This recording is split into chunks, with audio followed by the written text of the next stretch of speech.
በስመ አብ ወወልድ ወመንፈስ ቅዱስ አሐዱ አምላክ። ያው ከምቲ እናገበርናዮ ዝቐነይና ንመበል ሳልሳይ ሰሙን ሒዝናዮ ዘለና ሎሚ እውን ናይ ሳልሳይ ሰንበት ማለት እውን ናይ ምኩራብ መዝሙር ክነቕርበልኩም ኢና።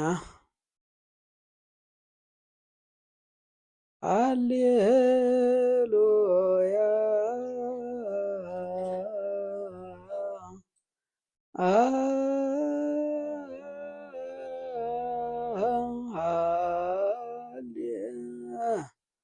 ሃሌሉያ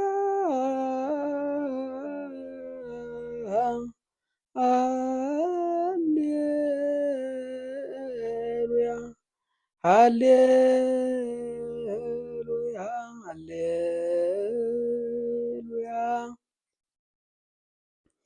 ቦአ ኢየሱስ ምኵራበ አይሁድ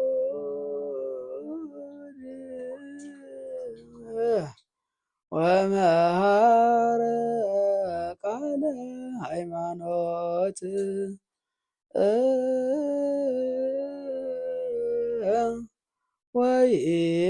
ወይቤሎም ምጽዋት አበድር እመስዋዕት አነ ውእቱ እግዚአ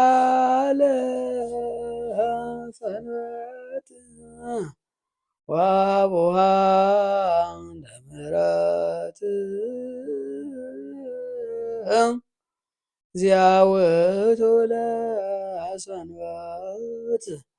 ወልደ እጓለ እመሕያው ይትግበሩ ቤተ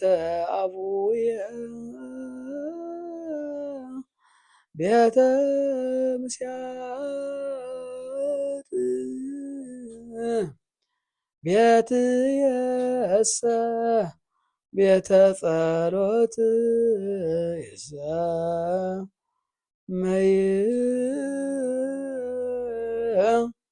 ቦአ ምኵራቦሙ ወገሰጾሙ ያርምሙ አንከሮ ምሕረቶ ሞገሰ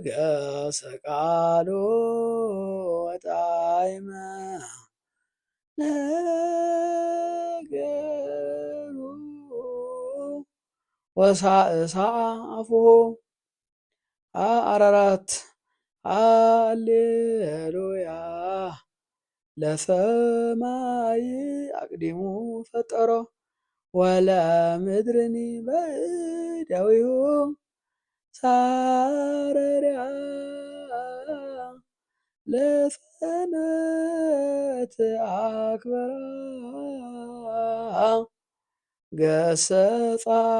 ለባሕር በአቅማ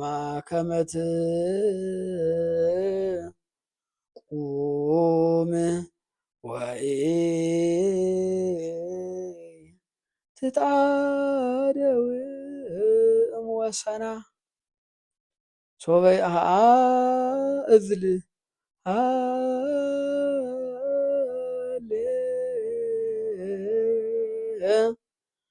ሃሌሉያ ሶበይ ትነስኡ ነፋሳት ውስተ ሐመር በዕለተ ሰንበት የልዎ አርዳኢሁ ንቃህ ሊቅ አድኅነነ ከመ ይንሙት ወገሰጾሙ ለነፋሳት አርመመ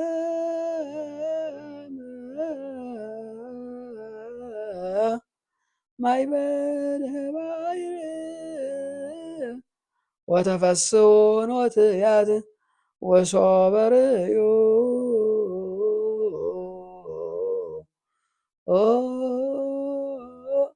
كما إتهبت كأهبا لراجنا ت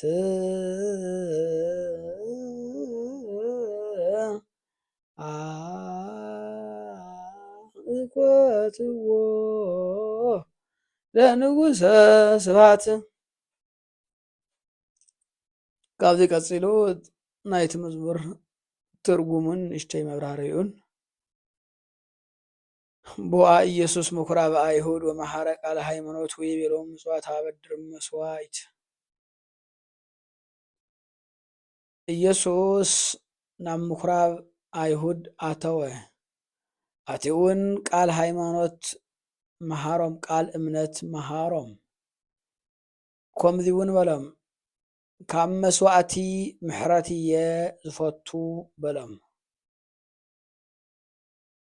ጎይታ ሰንበት አነ እየ አቦ ምሕረት አነ እየ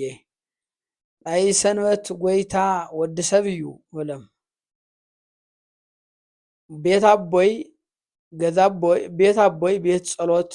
ቤት አቦይ ቤት ዕዳጋ አይትግበርዎ ቤተይ ቤት ጸሎት እዩ ዝብል ተጽሒፉ አሎሞ ናብ ምኩራቦም አተወ አትዩ ድማ እሰቕ ክብሉ አዘዞም ትምህርቱን ልዝቡነት ቃሉን ጣዕሚ ዘረብኡን ቅልጥፍና መልሓሱን አፉን አድነቁ ብትምህርቱ ብልዝብ ቃሉ ብጣዕሚ ነገሩ ብትቅልጥፍና አንደበቱ አፉ ብትቅልጥፍና መልሓሱ ብኡ ተደነቁ ያው ቅድምና ከም ተዛረብናዮ ዝ መጀመሪያ ዘወረደ ለምን ሳልሳይ ሰንበት ናይቲ ዓብይ ጾም እዩ ስሙ እውን ምኩራብ ይበሃል ምኩራብ ማለት ቃል ብቃሉ ቤት ጸሎት ወይ ደግሞ ናይ ትምህርቲ ቦታ እንትኸውን እዚ ድሕሪ ካብ ቤተ መቅደስ ትሕት ዝበለ ቦታ እዩ ናይ ጸሎት ቦታ እዩ መስዋዕቲ ይቀርበሉን ግን ይኹን ዳ እምበር ህዝቢ አው ተአኪቡ ይመሃሃራሉ ልክዕ ንአገልግሎት ምክንያቱ እቲ ቤተ መቅደስ ካልኣይ ሳልሳይ ክትከለሉ ስለዘይኽእል ካብታ ኢየሩሳሌም ወፃኢ ካሊኦታ ክትከል ስለዘይኽእል ምኩራብ ግን ካብኡ ትሕት ኢሉ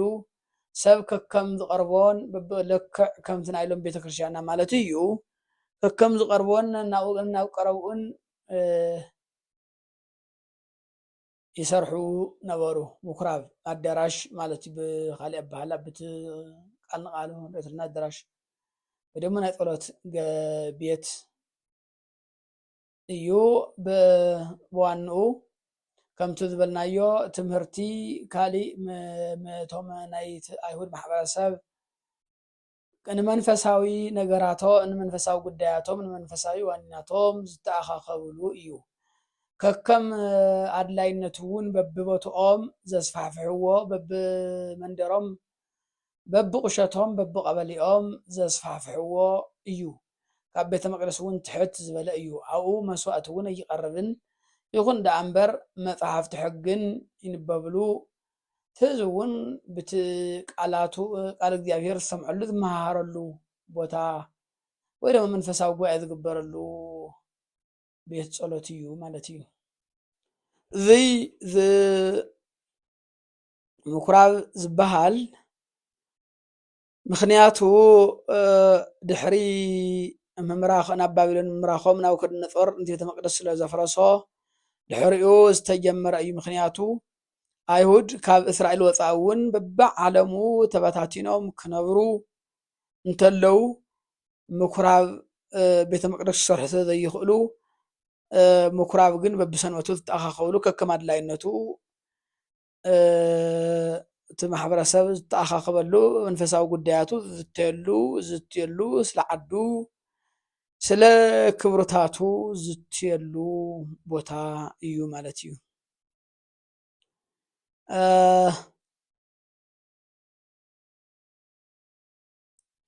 በተለይ ካብ ድሕሪ ናብ ባቢሎን ምምራኾም ናብ ናቡከደነፆር ምስ ማረኾም ድሕሪኡ ተዓዲ ህዝቢ ናይ ህልውና ስግኣት እውን ገጢምዎ ስለዚ በቢ ዝነበሮ በቢ እግሩ በቢ ዘወፈሮ በቢ ዓለሙ ተበታቲኑ ክነብር ተገዲዱ እዩ። ካብኡ እንድሓር እውን ካብ ናቡከደነፆር እውን ምክንያቱ እቲ ህዝቢ ብባዕዲ መግዛእቲ ሰንሰን ስለ ዝበለ በተለይ ቅድሚ ክርስቶስ ን400 ዘመን ዝኣክል ነቢይ ዝበሃል ዘፅናዕንዕ ነቢይ ኣይተለዓለን። እግዚኣብሔር ብነቢይ ገይሩ ንዓቶም ብትንቢት ወይ ብዝኾነ ነገር የፅናዕንዖምን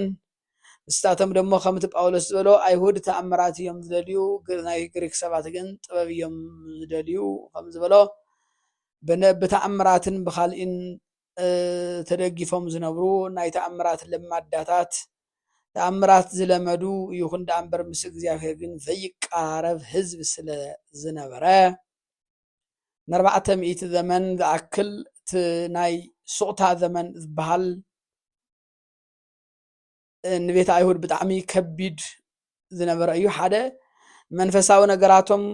ብመንፈሳዊ ነገሮም ከይጥንክሩ እግዚኣብሔር ከምቲ ልማዱ ነቢይ የልዕለሎምን እዚ ዝበሃል ነቢይ እውን ኣይተለዓለን። እሱ ጥራሕ ከይኮነ እቲ ህዝቢ ከምቲ ዝለመዶ መንግስቲ መስሪቱ ኣብ ዓዱ ክነብር ኣይከኣለን። እኳ ደኣስ መንግስታት ናይ ዓለም ሚዛን በብዝሓየለ ናይ ዓለም ሚዛን ዝተቆፃፀረ ኩሉ ከም ድላዩ ዝቕልደሉ ህዝቢ እዩ ኮይኑ ምክንያቱ መንግስትነት ካብ መጀመርያ ብባቢሎን ተማሪኾም ኣብ ባቢሎን ኣይህልዋትን ኣይጥፉኣትን ኮይኖም ኣብ ትሕቲ መንግስቲ ባቢሎን ክነብሩ ተለው ባቢሎን ወዲቓ ናብ ፋርሳውያን ምስ ሓለፈት ስልጣን እውን ኣብ ትሕቲ ፋርሳውያን ኮይኖም ብርግፅ ኣብ ትሕቲ ፋርሳውያን ንእሽተይ ነፃነትን ዝረኸቡ ይመስል ንቄሮስ ቤተ መቅደስ እውን ክሰርሑ ገይሮሞም እዮም ነፃነት እውን ከምኡ ንእሽተይ ሂቦሞም እዮም። ይኹን ዳኣ እምበር እቲ ህዝቢ ሓደ ግዜ ሞራሉ ስለ ዝተሰበረ ሞራሉ እውን ስለ ዝወደቐ ከምቲ ዝነበሮ መንግስቱ ኣብ ዓዱ ከዕምር ኣይከኣለን። ድሕሪኡ እውን ካብ ፋርሳውያን ተላዒሉ ናብ ግሪካውያን ስልጣን ናይ ዓለም ሚዛን ኣብ ኢድ ግሪካውያን ምስ ወደቐ እውን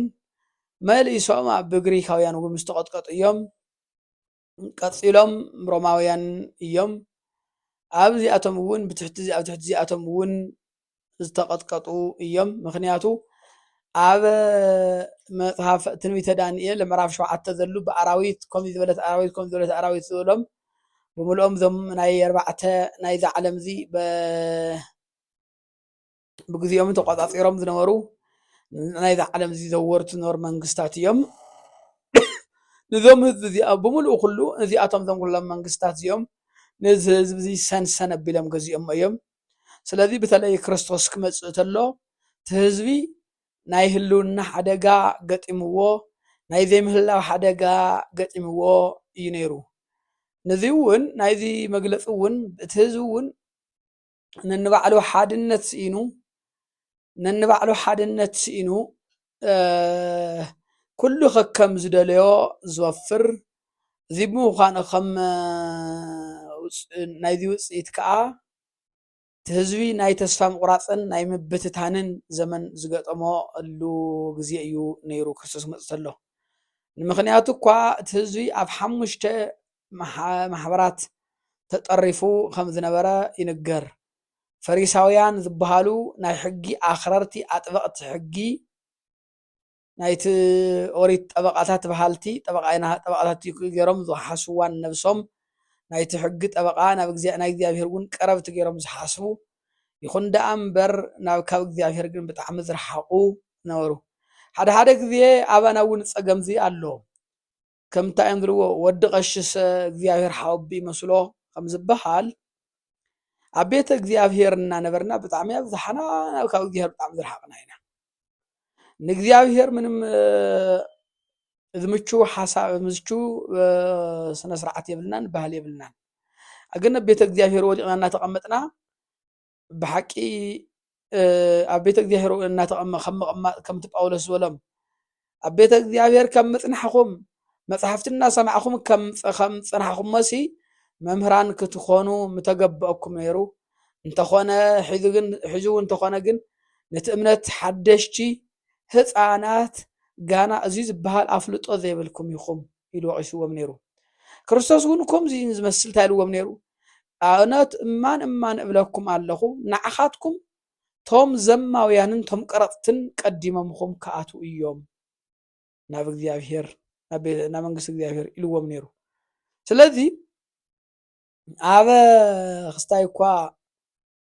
ኣብ ቤተ እግዚአብሔር እኳ ዝነብሩ እንተኾኑ ወግሕ ፀብሐ ሕጉ እንኳ ዘንቡ እንተኾኑ ግን ምስ እግዚአብሔር ግን ርክብ ዘይነበሮም እዮም ዞም ፈሪሳውያን ዝበሃሉ ብጣዕሚ ግን ናይ ሕጊ ጠንቀቕቲ እዮም መነበብቲ ተጠንቀቕቲ ኢናባሃልቲ እዮም ናይቲ ሕጊ መፈፀሚ እውን ክንደይ ባህልታት ፍርቃ ፍርቁስ እግዚአብሔር ዘይደልዮ ንእግዚአብሔር ስርዓት ዝቃረን ናይቲ ሕጊ መፈፀሚ እውን ወፅኦም ከም ዝነበሩ ይዝንገረሉ ምክንያቱ ማቴዎስ 15 ዘሎ ቃል ከምዚ እዩ ዝብል ምክንያቱ እንታይ ይብል ንምንታይ እዮም ደቂ መዛሙርትኻ ስርዓት ረበናት ዝመሓላለፉ ምክንያቱ ከይተሓፀቡ እዮም ዝበልዑ ክብልዎን ከለው ንስኻትኩም ከ ንምንታይ ኢኹም ናይ ባዕልኻትኩም ስርዓት ክትኽብሩ ስርዓት እግዚአብሔር ምንታይኹም ትሕሱ መጽሓፍ ኣቦኻን ኣነኻን ኣኽብር ይብል ንስኻትኩም ግን ሰብ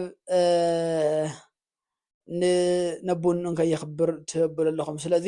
ናይ ባዕልኻትኩም ድልየት ንምዕጋብ ወይ ናይ ባዕልኻትኩም ባህልታት ናይ ባዕልኹም ሰብ ስራሕ ባዕልኹም ዝሰራሕኹሞም ሕግታት ንምፍፃም ስርዓት እግዚአብሔር ግን ትቃወሙ ኣለኹም ኢልዎም ነይሩ እዚ እውን ከምዚ ኢሉ ጠቂሱሎም ነይሩ እዞም ህዝቢ እዚኦም ብኣፎም ብከንፈሮም የኽብሩኒ ብልቦም ግን ብኣመና ዝረሓቑ እዮም ትምህርቲ ሰብ ዝሰርሖ ትምህርቲ እናምሃሩ ብኸንቱ የምልኹኒ ኢሉ ናይ ካብ ኢሳይያስ ወሲዱ ጠቂሱሎም እውን ነይሩ ስለዚ ፈሪሳውያን ናይ ሕጊ ቃል እግዚአብሔር እኳ ዘንቡ እንተነበሩ ግን ብጣዕሚ ዝረሓቑ ካብ እግዚአብሔር ዝረሓቑ እዮም ነይሮም ካልኣይ እቶም ሰዱቃውያን ዝበሃሉ ናይ ሃፋትም ማሕበር ዝነበረ እዩ ንሱ ምስቶም ቅኝ ገዛእት ዝበሃሉ ብዙሕ ዘይጓዳእ እኳ ደኣ ዝተስማዕማዒ ዝነበረ እዩ بتوم بعداوያን ገዛእት እውን ተፈተውቲ እዚ ዝበሃል ዘይጽልኡ ዝነበሩ እዩ ንትበሃሉታቱን ናይ ህዝቢ ክብርታቱን እውን ዘየጽግም ከከም ምክንያቱ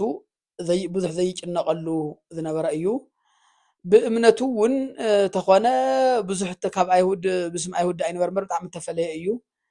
ትንሳኤ ሙታን የለን ይዝብል መልአክ ዝበሃል የለን መንፈስ ቅዱስ ዝበሃል የለን ነብሲ ኢልካ ነገር የለን ሎሚ ንብላዕ ንስተ ጽባሕ ሞት ኢና ዝብል ዘራምድ እዩ ተሰዱቃውያን ዝበሃል ካልኣይ ኤስየናውያን ዝበሃሉ ከምዚ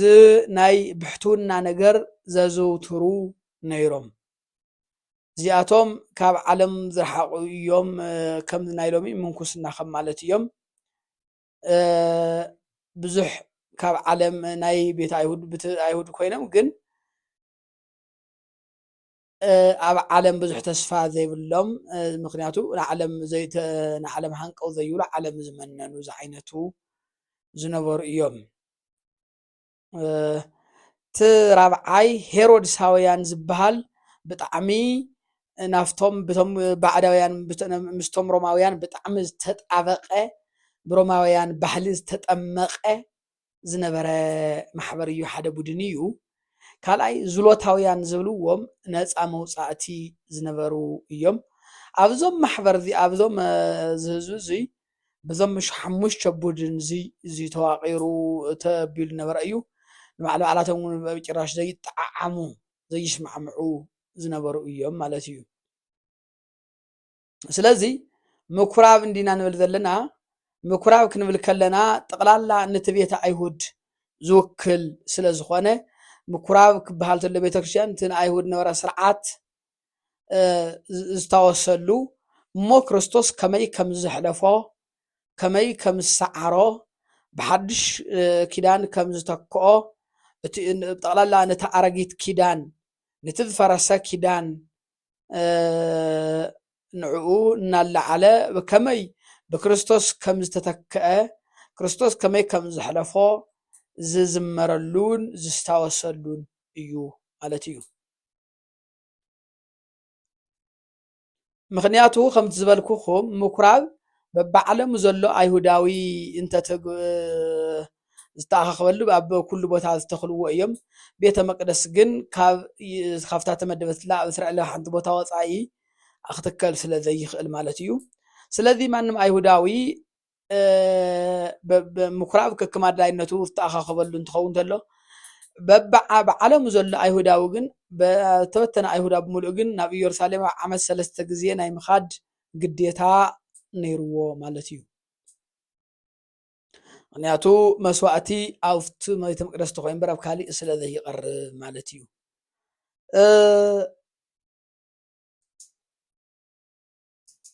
መንተዚ እውን እዩ ኢትዮጵያዊ ጀንደረባ ፊልጶስ መስዋእቲ ከቅርብ ናይ ምክንያቱ ናይ ኢትዮጵያ ኮነ ይኽእል ናይ ኣይሁድ ነባእ ተወላዲ ኮይኑ ኣብ ኢትዮጵያ ዝነብር ይዝመስል ኢትዮጵያዊ ኢትዮጵያ ዝነብር ይዝመስል ምክንያቱ መጽሓፈ ኢሳይያስ እናንበበ ተረኺቡ መጽሓፈ ኢሳይያስ እናንበበ ነይሩ ንኻልኣይ እውን ናብ ኢየሩሳሌም ምኻዱ እውን ኣይሁድ ስለ ዝኾነ ዳእምበር ካሊእ ህዝቢ ካብ ካሊእ ህዝቢ ወይ ደሞ ተዝኸውንስ ግዳሽ እውን ናብ ኢየሩሳሌም ዝኸደሉ ጉዳይ እውን ኣይምነበረን ማለት እዩ ስለዚ በብዓለሙ ዘሎ ኣይሁዳዊ ዓመት 3 ግዜ ናብ ኢየሩሳሌም ናይ ምጓዓዝ ግዴታ ነይርዎ ማለት እዩ እዚ ትነበረ ታሪክ ንምስትዋስ ዳእምበር ንክርስቲያን ቦታ ዝበሃል ፍሉይ ቦታ ምክንያቱ እግዚአብሔር መንፈስ እዩ ኢየሱስ ክርስቶስ እንታ ሳምራዊት ከምዚ ኢልዋ ነይሩ ከምዚ ኢላቶም መሳኹም ትብሎ መጀመርያ ንስኻትኩም ክስገድ ዘለዎ ስግደት ክቀርብ ዘለዎ ኣብ ኢየሩሳሌም ኢኹም ትብሉ ኣብ ቦታትና ግን ነብዚ እምባ ይሰግዶም እዮም ንስኻትኩም ኣብ ኢየሩሳሌም ይስገድ ዘለዎ ኢኹም ትብሎሞ ንሱ ኣብ ኢየሩሳሌም ኮነ ነብዚ እምባ እዚ ዘይሰግድላ ዘመን ክትመጽእ እያ ሕጂ እውን በፂሓላ زمن زي أبد إيحيا እግዚአብሔር መንፈስ እዩ ቶም ሰግድሉውን ብመንፈስን ብሓቅን ዳሰግድሉ ይግባእ ኣብ ከምዚ ዝበሉ ሓቀኛታት ሰገድቲ ይዝደሊ ስለዚ ቶም ሰግድሉ ከዓ ብመንፈስን ብሓቅን ክሰግድሉ ይግባእ እዚኣቶም ምክንያቱ እግዚአብሔር መንፈስ እዩ ለእግዚአብሔር ምድር ብምእታና እግዚአብሔር እያ ስለተባሃለ ክርስቲያን ቦታ ኣይግድቦን ቦታ እውን የጭንቆን ገዳም ገለ ተተባሃለ ፍሉይ ጽድቂ ክርከወል ማለት ኣይኮነን ልብ ምክንያቱስ ሓደ ግዜስ ኣብቲ ክርስትና ተተኺልና ተቐሚጥናስ እዚ ዝበሃለ ፍልጦውን የብልናን ገዳም ንዘውር ገዳም ንኸይድ ጽድቂ ንምርካብ ኣይኮነን ዝኾነ ቦታ ወይ ኢየሩሳሌም ምናምን ይኺድ ሰብ ግን ጽድቂ ብኡ ይርከብ ኢሉ ግን ከኣምን ኣይግብኦን ጸገምና ንሱ እኒ አክሊለ ብርሃን ወልደ ቂርቆስ ከምዚ ይብሉ ገዳማትና ዘርካ ሓጣተይ ከስተስርየ ማለት ሃይማኖትን ህሊናን ምውራድ እዩ ይብሉ ሃይማኖትን ተመርሆ ልቡናዊ ኣብ ዝብል መጽሓፎም ተመርሆ ልቡናዊ መጽሓፎም ገዳማትና ዘርካ ኃጢአት ከስተስርየ ጽድቅ ክረክብየ ምባል ሃይማኖትን ህሊናን ምውራድ እዩ ይብሉ መጽሓፉን ገዳማት ብምዛር ዝኾነ ቦታ መኻድ ጽድቂ ይርከብ እዩ ኢሉ ኣይርከብን ኣይዛረብን እውን ጽድቂ ብእምነት ከም ዝኾነ እዩ ዝዝረብ ዝናገር መጽሓፉን ዝእዝዝ ስለዚ ከም ጉብኝት ቆፂርና እቲ ቦታ ምርኣይ ከምዚ ቆፂርና እንተዘይኮይንና ንጽድቂ ኢልና ቦታ ንቦታ ምኹላል የድልየናን ጽድቂ ብከምዚ ኣይርከብን ምክንያቱ መጽሓፍ ከምዚ ዝብል بوزامن هيوت كركب ده أمبر نخي يطفئ እግዚአብሔር ሓደ ወዱ እስካዕ ዝህብን ዓለም ፈትይዎ እዩ ዝብል እዚ ገዳማት ብምዛር ኣይኮነን ዝኾነ ቦታታት ብምዛር ኣይኮነን ንምንታይ ዓለም ብሉ ዘይትኸልል بمخلال صدق انت حذرك كوين منتاي ماجلان الماجلان من صار كركب صدقي بوتا مزاري يركبن هذا جزيس نبسل بسل مالون صبغيو بمصحف ون نقعسينا ببدليتنا نقعس ስለዚህ እስራኤላውያን ሓደ አይሁዳዊ ናብ ኢየሩሳሌም ናይ ምጻእ ግዴታ ነይርዎ ድሓር ግን በሐዲስ ኪዳን እዚ ይኹን እንትብሉ ኪዳን ዳእምበር በሐዲስ ኪዳን ግን ቦታ ዝበሃል አየግድዶን ለክርስቲያን ቦታ አየግድዶን ምድር ብምልእታ ናይ እግዚአብሔር እያ ተባሂሉ ምድር ብምልእታ ናይ እግዚአብሔር እያ ስለዚህ በመንፈስ ኮይኑ በመሰረቱ ቅድስት ቤተ ክርስቲያን ይሞ አው ኩሉ ዘላ ቅድስት ቤተ ክርስቲያን ኮይኑ ሐዋርያት አከዋ አው ኩሉ ዘላ ቤተ ክርስቲያን ሓንቲ ቤተ ክርስቲያን نأمن يزبل مقدس تكرشيان نأمن أو كل ذلة أو عرب تكون تغلية أو رمضان تقرأ العالم ذلة ناي سماويان ونز حوستي يعني ناي سماويان ناي مدراويان حبرات ونية بيتكشان كبالت له سلذي مكرام تبهالت له تقرأ لا نايت بيت أيهود زنبرة بحلون مو أدكام زخانة حقو زستاوصلو يو زمرلو مالتيو سلذي تبوان نت وانجيل ذبلو يسوع كريستوس نا بيت مقدس آتيو بيت مقدس كما إنا عداقا قيرمو كم زنبرو يسوع كريستوس ون بوتا بوي بيت بوي بيت عداقا آيتو قبرو بيتاي بيت صلوتو يذبل تصحيفو آلو ስለዚህ ንስኻትኩም ግን محبئي ليابون سرقتن شفاتون غيركم علىكم بعد شفاتو غيركم علىكم إلوم ስለዚህ نبملؤم نتوم زلوطن شطن زلوط نور አውጽኡ ቤት አቦይ ቤት ጸሎትዩ ቤት አቦይ ቤት ዕዳጋ አይትግበርዎ ማን ይዕዳጋ ቤት አቦይ ማለት ቤት እግዚአብሔር አብ ማለት እዩ በሓደ ገጹ አቡ ሰማያው እንበር ምድራው ኸምዘ ይኮነውን በዘይ ዘርዓ ብእሲ ዝተወለደ ምዃንውን እና ነገሮም እዩ ማለት እዩ ሻቡ ዮሐንስ ከም ዝብሎ ቅንዓት ቤትካ በልዓኒ ዝብል ጽሑፍ ከም ዘሎ አስታወሱ እዩ ዝብል ቅንዓት ቤትካ ንቤትካ ዝቀናእኽዎ ቅንዓት በልዓኒ እዩ ዝብል ጽሑፍ ከም ዘሎ አስታወሱ ሻቡ ይብል ስለዚህ ናብ ምኩራብ አትዩ ቤት ምክንያቱ አውን ነበረ እንታ ቤተ መቅደስ ናብ ዕዳጋ ከመይ ቀይሮማ ከም ዝነበሩ ናይሎም ቤተ ክርስቲያን ናስ ታይኮን ትመስል ተኾን ናይሎም ቤተ ክርስቲያን ናስ እንታሎም ዘላ ቤተ ክርስቲያን አደይ ትመስል ቤት አቦይ ቤት ዕዳጋ ይትግበር ሎም ተዝመጽስታ ይመለና ይሆን እንታሎም ዘላ ቤተ ክርስቲያን ናይ ዝመስል ብልጭላ እንዴ ሓደ ግዜስ በዓላት ወይ ወርሃ ዓላት ቅልቅሎልና ቤተክርስቲያን ትሰብ ንጽድቅ ወይ ደሞ ቃል እግዚአብሔር ንስማዕ ዝመጽስ ንኽነግድ ዝመጽእ ስለዚህ እቲ አይሁድ ዝገብርዎ ነበሩ ሰባናውን ብዝኸፍእ መልክዑ አቕጽልናዮ ኣለና ማለት እዩ እሱ ግን ኸም ኢልዎም ነይሩ ቤት አቦይ ቤት ዕዳጋ አይተግበርዎ ቤተይ ቤት ጸሎት እዩ ስለዚህ ንስኻትኩም ግን በዓቲ ሸፋቱን ምሕብእልያውን ጌርኩም ኣለኹም ኢሉ እንቲ ቤተ መቅደስ ብጭጉራፍ ሒዙ እንቲ ቤተ መቅደስ ዘጽረየሉ ነይሩ እሳቶም አካታተሎም ከምዚ ኢሎሞ እዚ ክትገብር መን ስልጣን ሂቡካ ኢሎሞ تعينت ملكتك أخات هرئيلوا الذي نذي بيت مقدس خائلوا نذي بيت مقدس زي أفرسوا صار ساي محل تخان صويلوا ذي أون ذا قبل قال ذي أون ناوك أفسكلات ون ذي أخي السمن يرب صار ساي محل تخوله ذي مردو مدعم نذي تايلمو ذي بيت مقدس زي بربعان شديشن عامتي استهانس صاقم صار ساي محل تخان صرح إيه تولزلخا توللخا إلى من يرب ወንጌላው ግን እዙይ ዝበሎም ቤት ስለ ዝበሃል ስለ ስጉኡ ቤተ መቅደስ ኣፍረስዎ ማለት ክትቀትሉን ኢኹም ኣብ ሳልሳይ መዓልቲ ክላዕ ዓልየ ማለቱ እዩ ነይሩ ይብል። ስለዚ ምኩራብ እንክበሃል ከሎ ጠቕላላ ቤተ ክርስቲያን ክበሃል ማሕበራ ምእመናን ብምልኦም ከም ዝውክል ምኩራብ ዝብል እውን ጠቕላላ ማሕበረ ኣይሁድ ዝውክል ኮይኑ እውን ንረኽቦ ኢና። ንዝዩ ዮሃንስ ኣፈወርቅ ንኣይሁድ መፅሓፊ ተዋሂብዎም ክርታሲ ተዋሂብዎም ንዓናኸ ኣስተርእዮ ምግላፅ ክስተት ይተዋሃበና ይብል። ክስተት መግላፅ ሙሴ ከምዚ ኢልዎም ነይሩ ዝተገለፀ ነገር ንዓኻትኩም እዩ ትምስጢር ግን ንእግዚኣብሔር እዩ ኢልዎም ነይሩ። እወ እሽካዕሎም ምስጢር ዝበሃል ኣይሁድ የረኸቡን ምስጢር ዝበሃል ኣይሁድ የብሎምን። ኣይሁድ ማዕጠንቲ ታወት ዕንጨይቲ ታወት ኣለዎም በቃ ኣብኣ ትውዳእ ደረቕ ነገር እዮም ሒዞም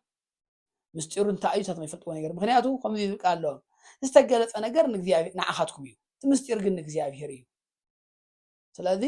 ሓቂ እዩ ክሽካዕሎም እውን ምስጢር ኮይንዎም ብዘይምእማኖም ምስጢር ኮይንዎም ይነብር ምስጢር ኮይንዎም ይነብር ሽካፍ እዚ በክርስቶስ ብዘይምእማን ብምክንያቱ ተብ ምኩራብ ዘሎ ብምሉኡ ባዕሉ ህይወት የብሉን ናፍቲ ህይወት ናብ ክርስቶስ እዩ ዘሰጋግር እምበር ባዕሉ ህይወት ኣይነበረን ባዕሉ ህይወት ይህብን ባዕሉ ንሱ ከምቲ ጳውሎስ ዝበሎ ናይ ሞት ኣገልግሎት እዩ ናይ ሞት ኣገልግሎት እዩ ናይ ሞት ተልእኮ እዩ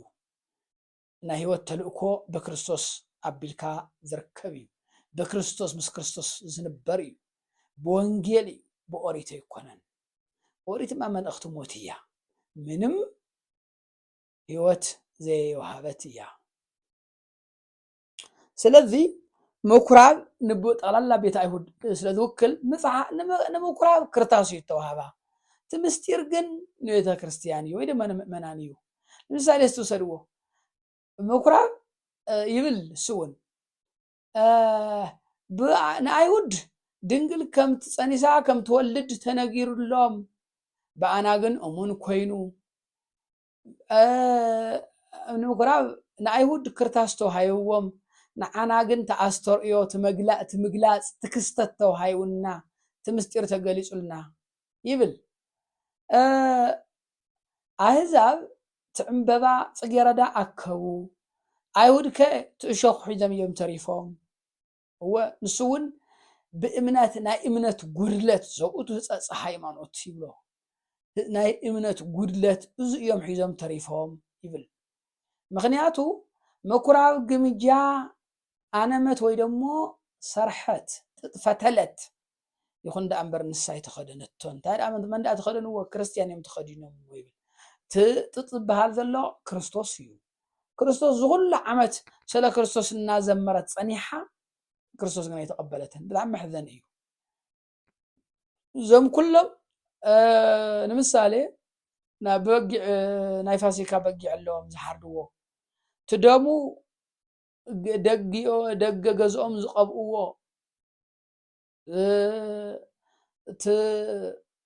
ጥረ ከይትበልዕ ተባሂሉ ብዙሕ ነገር ተነገረሉ ጠቕላላ ኦሪት ዘፀኣት ዘሎ ምንባብ ይከኣል እዩ። ስለቲ ናይ ፋሲካ ስርዓት ብሓዱሽ ምክንያቱ ብማይ ብጣዕሚ ብዘይበኽዖ ቅጫ ክበልዕዎ ዝተኣዘዙ ናይ በጊዕ ደሙ ግን ገዝኦም ክቐብኡሉ ዝተኣዘዙ ንሱ ናብ መን ዘመላኽት ድዩ ነይሩ? ናብ ክርስቶስ እኮ እዩ። እወ እቲ ገዝኦም ደም ዝተቐቢኡ ዝነበረ ሞተ በኩር ናይ ግብፃውያን ዝቐስፍ ነበረ መልኣኽ ነቲ ደም እናረአየ ንኣይሁድ ኣይነኽኦምን በቲ ደም። ስለዚ እኮ ዘምልክቶ እኮ ብደም ክርስቶስ ተኸለለ ምእማን ከም ዘይጠፍእ ሞተ በኩር ቀሳፊ መልኣክ ከም ዘይረኽቦ ሞት ከም ዘይብል እኮ እዩ ዘምልክት ነይሩ። ኣይሁዳዊ ግን እዚ ምስጢ እዚ የብሉን እዚ ዝኩሉ የብሉን ስኢሉ እቲ ደረቕ በጊዕ እናሓረደ ይነብር። እወ እዚ እዩ እዞም ኩሎም ስለ ሓጢአተኛታት ስውኦም ነበረ ባጊዕ እንታይ ትርጉሞም እንታይ ኣለዎም? ብክርስቶስ ህይወት እንተዘይረኺቦም ደረቕ እኮ እዮም ህይወት እኮ የብሎምን። ኣይሁዳዊ ስለ ብሉይ ብዙሕ ነገር ንምሳሌ ምስጢረ ስላሴ እግዚአብሔር ሓደ ይብል ኣብ እግዚአብሔር ዘሎ ሰለስተ ኣካላት ግን ይፈልጥን ግን እናሃተፎ ግን ይነብር ለምሳሌ አዳም ካባና ከም ሓደ ኾነ እግዚአብሔር በአርአያና በአምሳላን ንፍጠር በለ ንፍጠር ዝብል ኮና ብዙሕ ቁፅር ኮይ ኣብ እግዚአብሔር ሰለስተ ኣካላት እንደዚህ ኢሎም ንፍጠር ይብል ከመይ ንውረድ ይብል ለዚ አይሁድ ከም ትተባልዎ ክርታስ ይተዋሃዩ ወንበር ምስጢር ትምግላጽ ክስተት አይ ስለ ዘይተዋሃቦም አፍት ክርታስ እናደጋገመ ይነብር ንሕና ውን ኢልና ደገምቲ ከይንኸውን ኣይምሮና ብሓቂ ህይወትና ክንፍትሽ ይግባእ ደገምቲ መተፍተፍቲ ምንም ህይወት የብልካን ምስ ኣነ ሓደ ሰብ ለግር 150 ዳዊት ዘልቆስ እዩ ደግሞ ምስ ህይወት ካረክብ ኣሎ هو መጽሐፈ ጸሎት እናልካ ሽሕ ጸሎት ዋዓታ ሽሕ ጸሎት ከም ህታፍ ሓንቲ ሓጻር ኣውን ሰማያት ብልብ ምጽላይ ሃናኮ ብዙሕ ጸለየትን ሃና እመ ሳሙኤል ምዕራፍ 2 ሳሙኤል እንንባ ደማይ ሳሙኤል እንንባ ብዙሕ ጸለየት ግን ትደለየት ተረኺባ ንዝውን እዩ እንክጽልዩ እንተለኹም ብዙሕ አይ ተብዙሕዎ ይብል ምክንያቱ ኣህዛብ ብዙሕ ስለ ጸለዩ ሰምዖም ይመስሎም ይብል ጸሎት ጸለይ ብዙሕ ምጽላይ አይኮነን ብዙሕ ምጽላይ አይኮነን ስዳ እንዴ ኢትዮጵያ ጾማርባ ይስተስታውሱ አገልግሎት እንደዩ ሰዓታቱ ቅዳሴዩ ማህሌቱ ህዝብና ግን ካብ ጦርነት ይድሕነን ህዝብና ካብ ህልቂት ይድሕነን ጸሎት حቂ ልማድ ስቂሉ ልማድ ስለተለመደ ዝግበር እዛቱን ካብ ልማድ ንውፃእ እዚ ከኣሽሓት ዓመት ምሳና ተቐምጥ ዘይጠቐመና ነገርስ ብኡ መቕፀል ኣነስ እንደይ ሓደ ግዜ ከምቲ ንዓና ዝወረደና መከራ ዝወረደ ህዝቢ ብዙሕ ነገራቱ ቀይሩ እዩ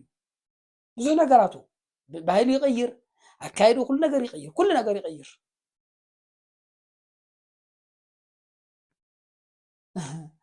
ከምቲ ዝበሃል ቻይናውያን ዝኩሉ ትሒዝ ዘሎ ስነ መጋግቦኦም ድሕሪ ዝኾነ ግዜ እዮም ድሕሪ ዝኾነ መከራ እዮም ጀሚሮም እዩ ዝበሃል ናተናኸ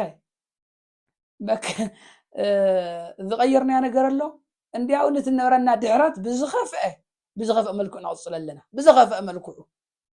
ኣብ ሃይማኖትና ከምኡ ኣብቲ ናይ ስነ መስተጋብር ከምኡ ምንም ለውጢ ዘይብሉ 2000 ዓመት እንተጓዓዝካ ዘይጠቐመካ ነገርስ ዋ ብኡውን መይሰኸ ቅፅል የትብል ኩሉ ነገር ታይ የፀገመ ኢልካ ምፍታሽ እዩ ሎሚ ዘይንጥርጥሮ ነገር ኩሉ ይኽእል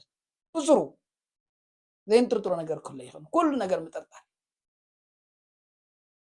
ታይ መስተጋብርና እንታይ ጥቕሙ ኩሉ ነገርና ክቅየር ኣለዎ እቲ መስተጋብርና ብሙሉኡ 2000 ዓመት ተጓዒዝካሉ ዘይጠቐመካስ ብኡ መስካሕ ዝቕፅል እዩ በቃ ጎይላ እዩ ዋይ ከም ህዝቢ ክንሓስበሉ ዝግባእ ነገር ይመስለኒ ስለዚ አይሁድ እውን ከምዚ ዓይነት ናይ ልማድ አገልግሎት እዩ ነይሩ እቲ ደረቕ አገልግሎት ምስ ህይወት እንታይ ስኢሉ በጊዕ ሕረድ ስለተባሃለ ዝሓርጅ ምስጢሩ እንታይ እዩ ክርስቶስ በጊዕ ስለ ኃጢአተኛ ለምሳሌ ሓደ ኃጢአተኝነት ተሰምዕዎ አይምሩ ተወቂስዎ ህሊኑ ተወቂስዎ በጊዕ አምጽኡ መስዋዕት የቀርብ ናይቲ ሰብ ኃጢአት ድማ ብትበጊዕ ቢሉ ይውሰድ እዚ እኮ ናይ ዓለም ኃጢአት ብምሉኡ በክርስቶስ አቢሉ ከም ዝውሰድ ዘመላኽት እዩ አይሁዳዊ ግን እዚ አይፈልጥን እሱ እዩ ዮሐንስ አፈወርቅ ምኩራብ ቤተ አይሁድ ተጥፈተሉ እንተኾነ ግን አይተኸደኑ ቤተክርስቲያን ተኸድናቶ ወይ ደግሞ ምእመናን እዮም ተኸድኖም ይብል ኣብ አይሁድ ሓረግ ወይን ተተኸለ ይኹን ደኣምበር ተፈረግን ناتنا أيو تفرد رخونا يق إن إحنا عنا يبل بيت أيهود ويني صمقات أحزاب جن كريستيان جن ستي تمستراوي ستيو مستراوي ستي مستراوي مستا سجاو دم ستي ويبل هو مهنياتو نايل ما دا قلقلوت بتاع حماق يو نايل ما دا قلقلوت نايل ما دا قلقلوت نايل ما تصلوت نايل ما تصوم نايل ما تصوم نايل ما تصلوت نايل ما مقداس وا حدا ጊዜ ተጓዓዝካሉ መንገድ እኮ እንደላይ ጠሚካ እኮ ደው ኢልካ ምርኣይ እኮ ጽቡቅ እኮ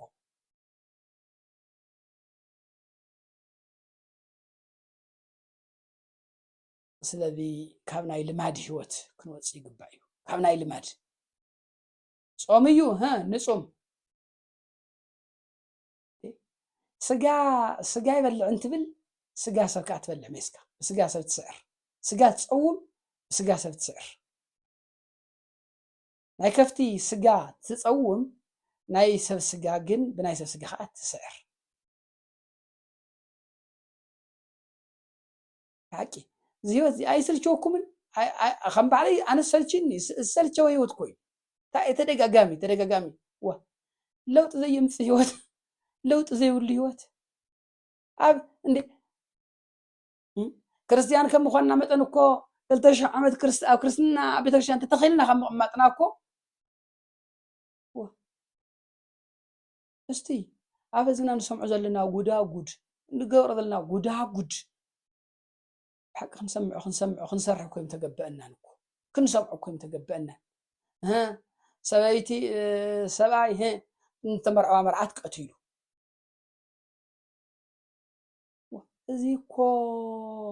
ازيكو يت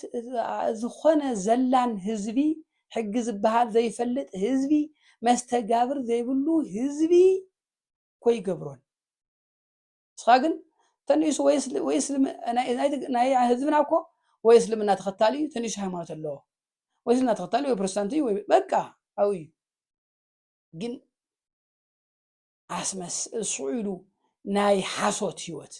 ናይ ሓሶት ሃይማኖት ናይ ሓሶት ነብራ ብጣዕሚ ዘማዕበልናየ ነገር እንተሃለወ ዘይኮን በቃ ናይ ሓሶት ነብራ ብጣዕሚ ተለማሚድና ኢና ናይ ሓሶት ነብራ من بترشان عندي بترشان بترشان مع لسينا ግን ክርስቲያን ይኮነ بحقي ቤተ መቅደስ ዘአተው አረማውያን ኢና ቤተ መቅደስ ዘአተው አረማውያን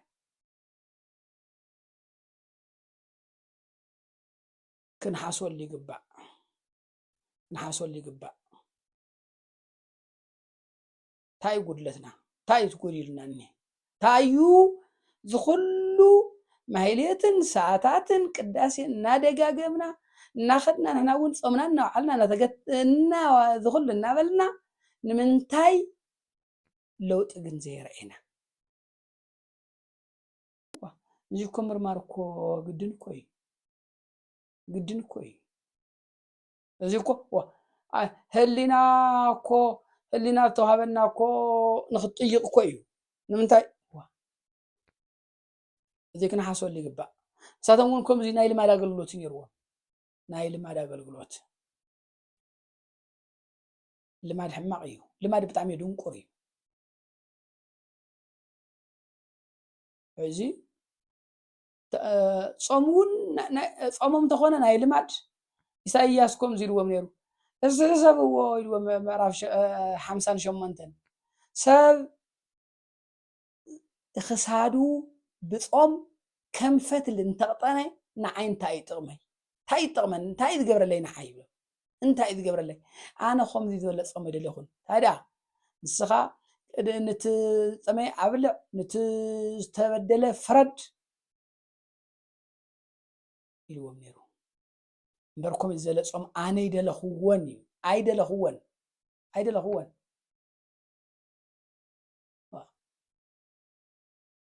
አይደለኹን ዝኸም ዘለጸም አይደለኹን ድጉም ረሳታውን ግን ብልማድ ይጾሙ ምንም قرمي ذبلني هيوتنا مساعتهم أن نتصل بكثرة خيس قياوي ناقة نفع لا يبلنا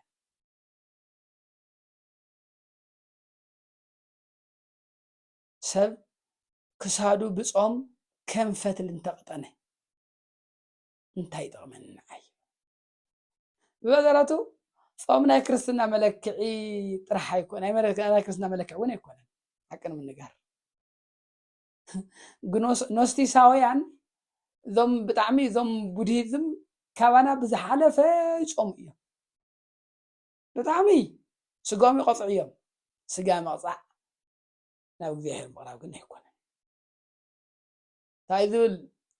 ቆላሲስ ምዕራፍ 2 ይመስለኒ ጳውሎስ ታይብል ስለዚ ብበዓላት ኮነ ብዙይ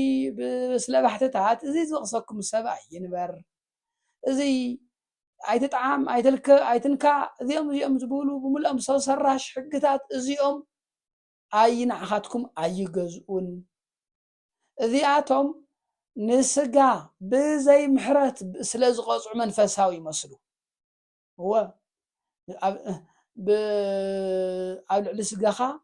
እኽሊ ብዘይ ምሃብ ብምጭካን መንፈሳዊ ነገር የምስለን ግን ጥርት መንፈሳዊነት ይብሎም ክርስትና ብመጠን ምንባር ዳ እምበር ናይ ፎርሙላ ጽድቅ ኣይኮነን ክንዲዚኣ ሰዓት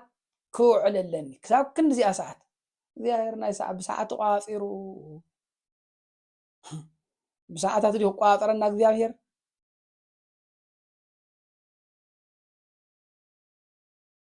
እንተኾነስ ህይወትና بعرسنا نشوت